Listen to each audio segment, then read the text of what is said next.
Assalamu alaikum. I'm Dr. Imran Aziz, and we are going through the course Electromagnetic Field Theory. Today, we will discuss spherical coordinate system. And we have already seen cylindrical coordinates and Cartesian coordinates. Spherical coordinates में भी reference के तौर पे हम rectangular coordinates को ही use करेंगे x Y जी। यहाँ पे ये हमारे पास अगर आप फिगर को देखें तो ये एक्स एक्सिस है, ये वाई एक्सिस है और ये जी एक्सिस है। और यहाँ पे 1/4 ऑफ द स्फीयर जो है वो हम यूज कर रहे हैं टू अंडरस्टैंड कि कैसे जो है हम डिफरेंट कोऑर्डिनेट्स को यहाँ पे जो है वो उसको स्टडी करेंगे और कैसे यूज करेंगे। जैसे सिलेंड्रिकल कोऑर्डिनेट्स में रेडियस ऑफ द सिलेंडर के लिए रो यूज करते थे, ऐसे ही स्फेरिकल कोऑर्डिनेट्स में हम रेडियस के लिए आर जो है वो कोऑर्डिनेट यूज करेंगे। आर बेसिकली डिस्टेंस हमें बताएगा कि ऑरिजिन से लेके पॉइंट पी जहां पे भी स्फीयर की सरफेस के ऊपर लाई कर रहा है उसका डिस्टेंस कितना है, और वो ज़ाहिर है रेडियस के बराबर होगा। तो रेडियस के लिए जो फर्स्ट इसमें हम जो कोऑर्डिनेट यूज करते हैं जो एक्सिस है दैट इज आर। जो दूसरा कोऑर्डिनेट है वो हम जो है वो फाई यूज करते हैं, और फाई ये सेम है जैसे कि सिलेंड्रिकल कोऑर्डिनेट्स के अंदर था, वैसे ही फाई हम यहाँ पे यूज करेंगे कि एक्स एक्सिस से लेके ये जो पी के साथ लाइन बन रही है ऑरिजिन से लेके पी तक जो लाइन बन रही है उस लाइन का प्रोजेक्शन एक्स वाई प्लेन के अंदर, ये एक्स वाई प्लेन के अंदर ये प्रोजेक्शन है इसका। तो इस प्रोजेक्शन के साथ जो भी एंगल बनाएगा X axis that angle will be the angle phi. तो ये दूसरा जो है हमारे पास कोऑर्डिनेट फाई आ गया। और तीसरा जो है वो इसमें थोड़ा डिफरेंट है, वो है एंगल थीटा।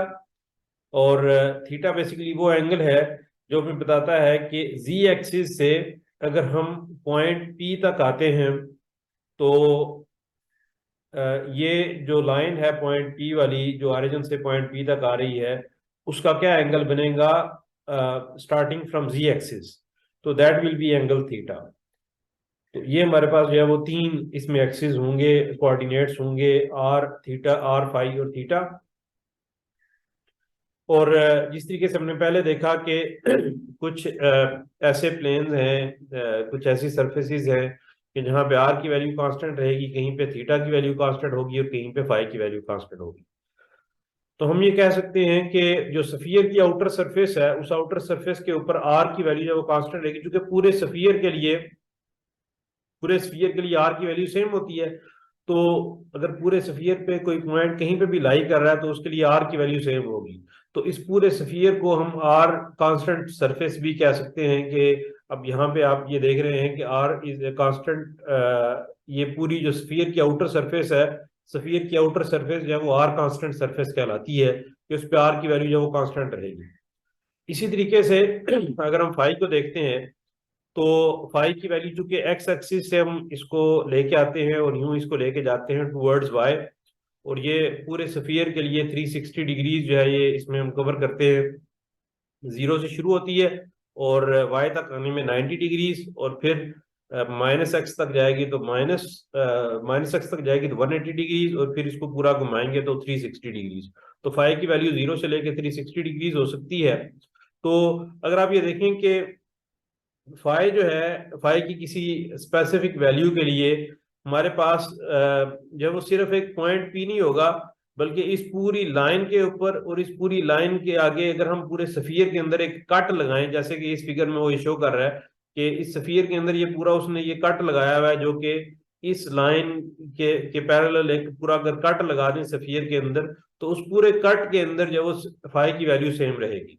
तो ये बेसिकली ये जो कट है इसको फाई कांस्टेंट प्लेन का जो है वो नाम दिया जा रहा है कि फाई इसके अंदर जो है वो कांस्टेंट रहेगा। कि अगर अगर ये जो है हम ये देखते हैं कि पॉइंट पी ये कहीं पे यहाँ लाई कर रहा होता या यहाँ पे लाई कर रहा होता या यहाँ पे लाई कर रहा हो या यहाँ पे लाई कर रहा हो, इनमें से किसी भी पॉइंट के ऊपर जब पॉइंट पी लाई कर रहा होगा तो उसकी चूंकि प्रोजेक्शन जो है वो एक्स वाई प्लेन के अंदर यही बनेगी, क्योंकि प्रोजेक्शन सेम होगी तो उस प्रोजेक्शन का एक्स एक्सिस के साथ जो एंगल है फाई वो सेम रहेगा।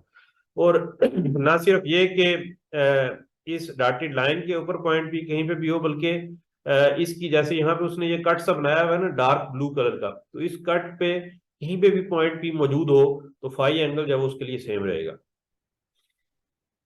इसी तरह से हम आते हैं थीटा की तरफ।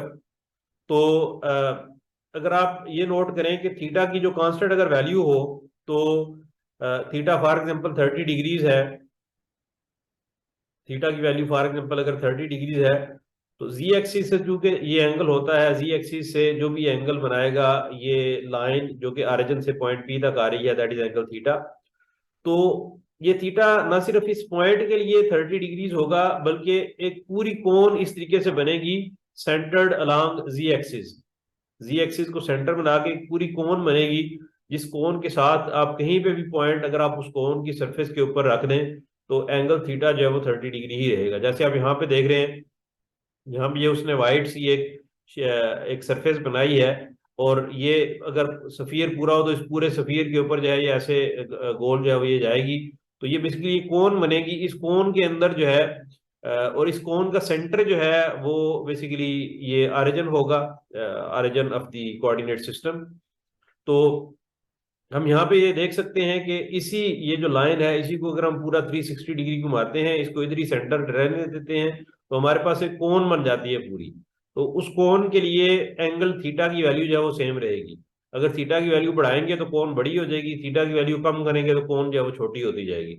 और ये अगर आप इसको नोट करेंगे, जो थीटा की वैल्यू है छोटी होती होती जब जीरो पे आएगी, तो जीरो का मतलब ये है कि वो जी एक्सिस के ऊपर ही कहीं पे ये पॉइंट पी जो है वो लाई कर रहा है। जो हम इसकी वैल्यू को बढ़ाते जाएंगे तो पॉइंट पी नीचे की तरफ आता जाएगा, और जब ये एक्स वाई प्लेन के अंदर पॉइंट आएगा कहीं पे, तो वहां पे थीटा की वैल्यू 90 हो जाएगी, क्योंकि जी एक्सिस जो है एक्स वाई प्लेन के साथ 90 का एंगल बनाता है।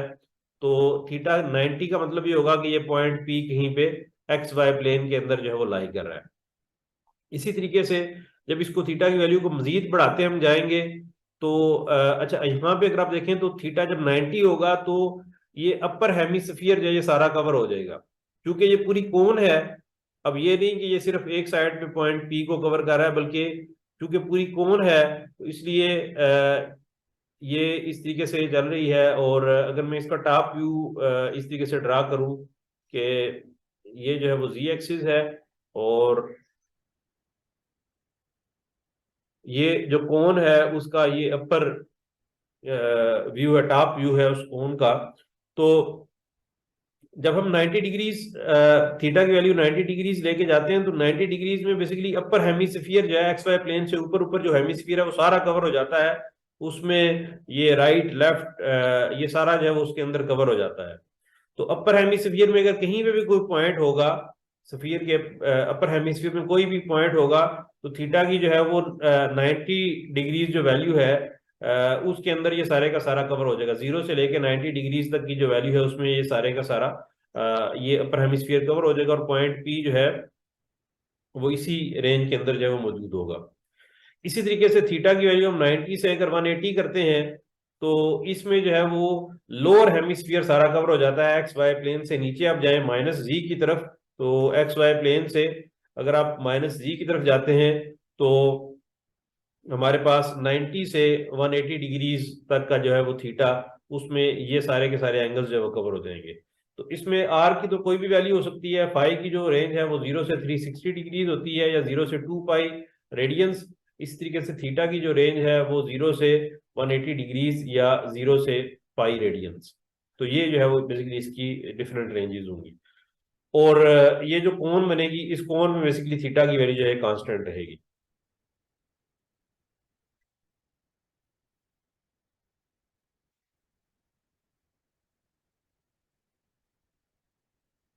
अच्छा, ये बेसिकली वही एक्सप्लेन किया जो भी हम देख रहे हैं। अच्छा, एक और चीज जो यहाँ पे मेंशन करने की जरूरत है वो ये कि ये जो कोन बनेगी थीटा की किसी एक स्पेसिफिक वैल्यू के लिए एक कोन बनेगी, और वो कोन जो है वो सफियर की सरफेस के ऊपर एक सर्कल बनाएगी। सफियर की सरफेस के ऊपर सफियर और कोन जहां पे टच करेंगे वहां पे एक सर्कल बनेगा सफियर की सरफेस के ऊपर। और वो जो सर्कल होगा उसका रेडियस बेसिकली जो है वो आर साइन थीटा के बराबर होगा। ये जो सर्कल है दैट इस इसका रेडियस आर साइन थीटा के बराबर होगा। क्योंकि आर की वैल्यू बढ़ाएंगे तो ये सर्कल जो है बड़ा होता जाएगा, इसके से थीटा की वैल्यू बढ़ाएंगे तो ये सर्कल मजीद एक्सपैंड होता जाएगा। तो इसका रेडियस जो है ये आर साइन थीटा कहलाएगा, जहां पे सफियर और कोन जो है वो आपस में टच करेंगे। किसी भी हास थीटा की वैल्यू के लिए जहां पे भी सफियर और कोन टच करेंगे वहां पे एक सर्कल बनेगा सरफेस के ऊपर।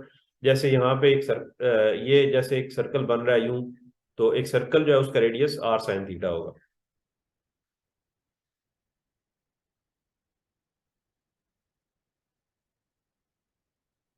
अच्छा, इसमें भी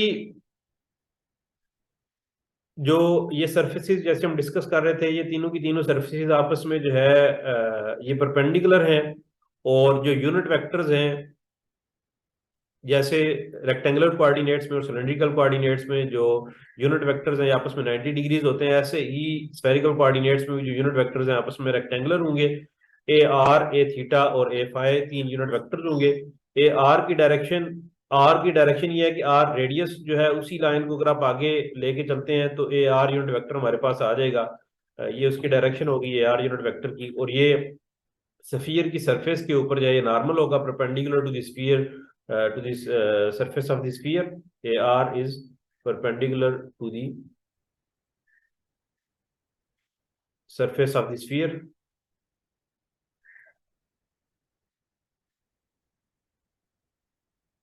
और इसी तरीके से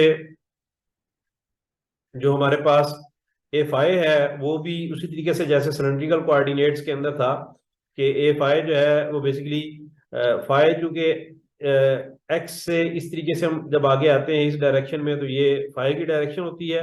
और पॉइंट बी कहीं पे भी मौजूद है तो इसी डायरेक्शन में आगे जो टेंजेंट होगा that will be the direction of a phi. तो a are is the a theta is the, इसकी जो डायरेक्शन है ये टेंजेंट है basically, tangent at the surface of the sphere, तो एट पॉइंट बी। तो ये ए फाइ की डायरेक्शन है, ए फाइ की। ए थीटा जो है ये चूंकि नया है यहाँ पे, तो ए थीटा बेसिकली, थीटा चूंकि जी एक्सिस से जो हम इस तरह से नीचे आते हैं तो ये थीटा की डायरेक्शन होती है। तो ये भी टेंजेंट है लेकिन इन दी अदर डायरेक्शन, ये नीचे की तरफ जब हम टेंजेंट ड्रा करेंगे पॉइंट पी से तो that is the direction of A theta. तो ए थीटा जो है ये भी टेंजेंट है लेकिन ये दूसरी डायरेक्शन में है। तो इन तीनों के दरमियान जो एंगल है वो 90 डिग्री ही रहेगा। ए आर, ए थीटा और ए फाई का आपस में ये एंगल 90 डिग्री है। A R cross A theta A phi के बराबर होगा। इसी तरीके से बाकी जो है हमारे पास क्रॉस प्रोडक्ट्स हम ले सकते हैं। डिफरेंशियल वॉल्यूम्स को अगर हम डिस्कस करें तो डिफरेंशियल वॉल्यूम्स जो है हमारे पास ऐसे ही है। अगर हम इसकी जरूरत बेसिकली पड़ती है अगर हम जब हम प्रैक्टिकल प्रॉब्लम्स डिस्कस कर रहे होते हैं और उसमें पूरे स्फीयर की बजाय हमें स्फीयर का पोर्शन डिस्कस करना होता है, तो उसमें हमें जरूरत पड़ती है कि डिफरेंशियल वॉल्यूम अगर हमें पता हो तो उससे हम कुछ खास पोर्शन का हम एरिया फाइंड कर सकते हैं, उसका वॉल्यूम फाइंड कर सकते हैं। तो उससे फिर हमें बड़ी मदद मिलती है इसको अगर हम डिस्कस करें तो ये डिफरेंशियल वॉल्यूम उसी तरह से जैसे सिलेंड्रिकल कोऑर्डिनेट्स में और रेक्टेंगुलर कोऑर्डिनेट्स में हमने देखा कि आर की वैल्यू को थोड़ा सा बढ़ा दें, आर की वैल्यू को हम कर देते हैं आर प्लस डी आर। इसी तरीके से फाई की वैल्यू जो है उसको फाई प्लस डी फाई बढ़ा दें, और थीटा की वैल्यू जो है उसको हम थीटा प्लस डी थीटा जो है ये कर दें। तो हमारे पास ये इस तरीके से एक डिफरेंशियल वॉल्यूम जो है वो बन जाता है। और जैसे हमने सिलेंड्रिकल कोऑर्डिनेट्स में भी देखा कि और रेक्टेंगुलर कोऑर्डिनेट्स में भी कि यहाँ पे चूंकि ये जो डिफरेंशियल वॉल्यूम होगा ये डिफरेंशियल वॉल्यूम रेक्टेंगुलर वाला वॉल्यूम नहीं है कि सारी साइड्स इसकी बराबर हैं आपस में, ये ऐसा वॉल्यूम नहीं है, बल्कि ये एक ऐसा वॉल्यूम है जिसकी बाहर वाली साइड, ये जो आउटर सरफेस है इसका एरिया ज्यादा होगा, जो इनर सरफेस है उसका एरिया कम होगा। क्योंकि सफियर को बेसिकली हमने ये काटा हुआ है, तो सफियर की जो डिफरेंशियल वॉल्यूम है उसमें साइड्स इनकी बराबर नहीं होगी। तो इसी वजह से आप ये देखते हैं कि इसमें जो साइड्स हैं वो किसके बराबर होंगी। अब अगर नोट करें तो ये जो डिस्टेंस है ये आर के बराबर है, सॉरी ये जो इनर साइड का ये जो डिस्टेंस था ये आर आर के बराबर था। आर में हमने ये डी आर लेंथ जो है ऐड की है, तो ये आर प्लस डी आर हो गया। तो ये जो लेंथ है ये बेसिकली डी आर है, ये वाली लेंथ डी आर है, ये डी आर लेंथ है इधर वाली भी, और नीचे पीछे वाली भी जो लेंथ है वो डी आर है।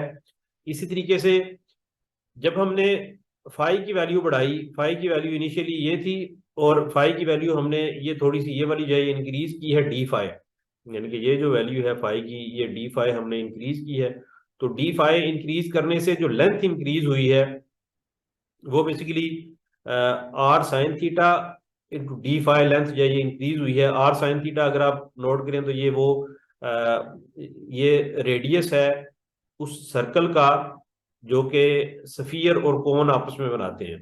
सफियर और कोन जो आपस में जहाँ पे सफियर और कोन आपस में टच करते हैं वहां पे जो सर्कल बनता है उसका रेडियस आर साइन थीटा था। तो R sine theta into D phi जो है ये हमारे पास ये लेंथ आ जाएगी। ये जो लेंथ है this is R sine theta D phi. इसी तरीके से ये जो लेंथ है ये थीटा की वैल्यू बढ़ाने से हमारे पास आती है। थीटा ओरिजिनली यहाँ पे था, जब डी थीटा वैल्यू हमने बढ़ाई तो यहाँ पे आ गया। तो ये जो लेंथ है आर डी थीटा ये होगी। और ये जो दोनों लेंथ है ये बेसिकली अगर आप रिकॉल करें तो ये बेसिकली हम ये कहते थे कि हमने एक वो चीज देखी थी कि ये हमारे पास अगर रेडियस जो है वो आर है किसी सर्कल का, ये कर्व की लेंथ है बेसिकली, और ये एंगल अगर थीटा है तो ये जो लेंथ होती है कर्व की ये आर थीटा के बराबर होती है। तो ये बेसिकली जो है ये लेंथ जो है ये यहीं से आती है। तो ये तीन साइड्स हैं। इसी तरीके से अगर हम इनका सरफेस एरियाज लेना चाहते हैं, ये अगर फ्रंट वाली सरफेस जो है इसका एरिया लेना चाहते हैं तो आर डी थीटा और R sine theta D phi को मल्टीप्लाई करेंगे तो आर स्क्र ये जो फ्रंट वाली साइड है इसका एरिया जो है वो आ जाएगा R square sine theta D theta D phi. और ऊपर वाली का आप लेना चाहते हैं तो एक साइड इसकी डी आर है, दूसरी side R sine theta D phi है, तो इसी तरीके से उसको मल्टीप्लाई करेंगे तो ऊपर वाली साइड का या नीचे वाली साइड का जो है वो एरिया आ जाएगा। इस पूरे का अगर वॉल्यूम देखेंगे तो तीनों को मल्टीप्लाई कर देंगे तो ये वॉल्यूम हमारे पास आ जाएगा D V is equal to R square sine theta D theta D R D phi. तो ये हमारे पास जो है ये इस पूरे का वॉल्यूम इस इन तीनों को मल्टीप्लाई कर देंगे R square sine theta D R D theta D phi.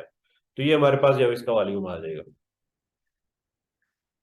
फिर अगर हम इन कोऑर्डिनेट्स को आपस में हम कहते हैं कि एक कोऑर्डिनेट के दूसरे कोऑर्डिनेट के अंदर लेके जाना चाहते हैं इनको रेक्टेंगुलर से स्फेरिकल में या स्फेरिकल से रेक्टेंगुलर में लेके जाना चाहते हैं तो उसके लिए हम जो है वो कैसे लेके जा सकते हैं।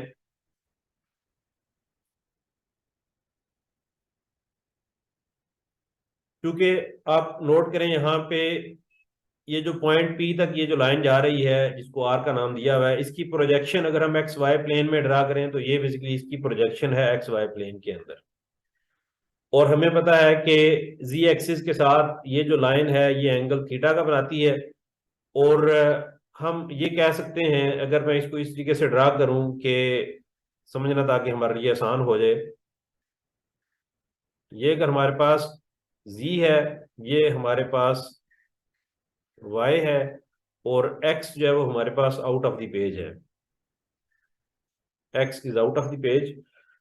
तो आप ये देख सकते हैं कि यहां पे ये अगर पॉइंट पी है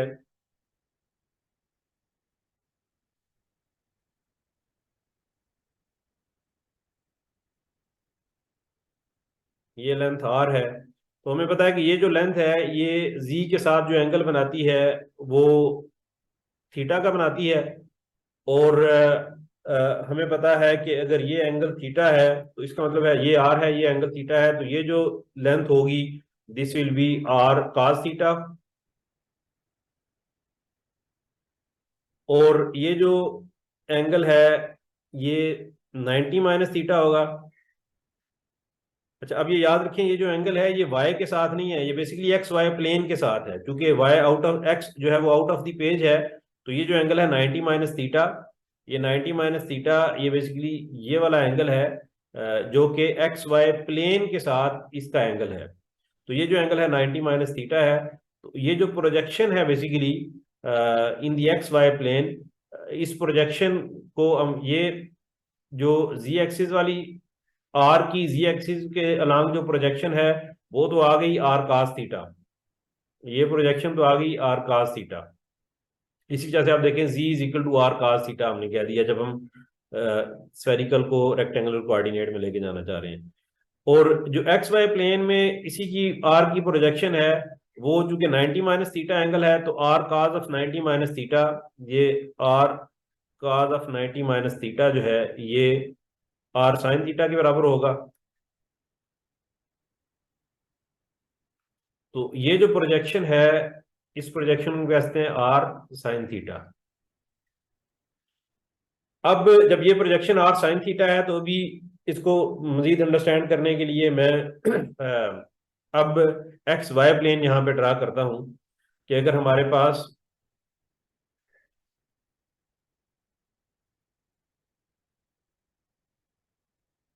सॉरी इसको अगर मैं इस तरह से ड्रा करूं कि ये एक्स है,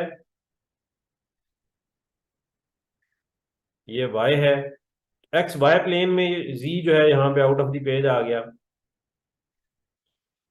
एक्स वाई प्लेन में जो प्रोजेक्शन है ये हमारे पास है आर साइन थीटा, ये जो लाइन है this is R sine theta, और ये जो प्रोजेक्शन का एंगल है एक्स के साथ वो हमें पता है फाई होता है। जब ये एंगल फाई है तो अब ये लाइन का इसके अलांग एक्स के अलांग जो प्रोजेक्शन है वो बेसिकली बराबर हो जाएगा r sine theta into cos of phi.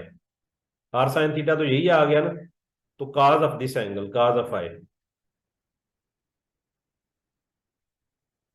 तो ये हो गई एक्स के अलांग प्रोजेक्शन इसकी। तो अब देखें कि एक्स के अलांग जो प्रोजेक्शन है इसकी बेसिकली इस आर की वो है R sine theta cos phi. इसी तरीके से वाई के अलांग जो प्रोजेक्शन है अगर ये आर साइन थीटा है तो ये हमारे पास आ जाएगा आर साइन थीटा और काज ऑफ 90 माइनस फाइव, ये एंगल 90 माइनस फाइव होगा। तो काज ऑफ 90 माइनस फाइव, तो काज ऑफ 90 माइनस फाइव जो है वो साइन फाइव होता है। तो वाई के अलांग जो प्रोजेक्शन है इस आर की वो हमारे पास r sine theta sine phi के बराबर होगी। तो इस तरीके से हम रेक्टेंगुलर स्फेरिकल कोऑर्डिनेट्स को रेक्टेंगुलर में कन्वर्ट कर सकते हैं, और इसी को हम अदर वे भी जा सकते हैं। हम अगर लेके जाना चाहें इसको, अगर हम रेक्टेंगुलर से स्फेरिकल में लेके जाना चाहें तो हम इस तरीके से जो है इन तीनों इक्वेशंस का स्क्वायर करके इनको सम अप कर लें तो R will be equal to this, और इसी तरीके से इनको डिवाइड करके ऊपर वाली दो इक्वेशंस को, या नहीं बल्कि इनको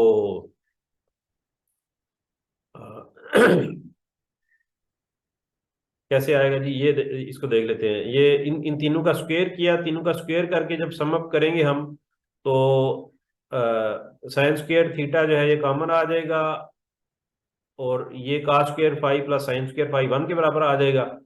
तो और दोबारा साइन स्क्वायर थीटा और कास स्क्वायर थीटा जो है वन के बराबर आ जाएगा, तो ये आर के बराबर आ जाएगा। इस तरीके से थीटा जो है इसमें अगर हम इन तीनों का जब स्क्वायर करते हैं x square plus y square plus z square,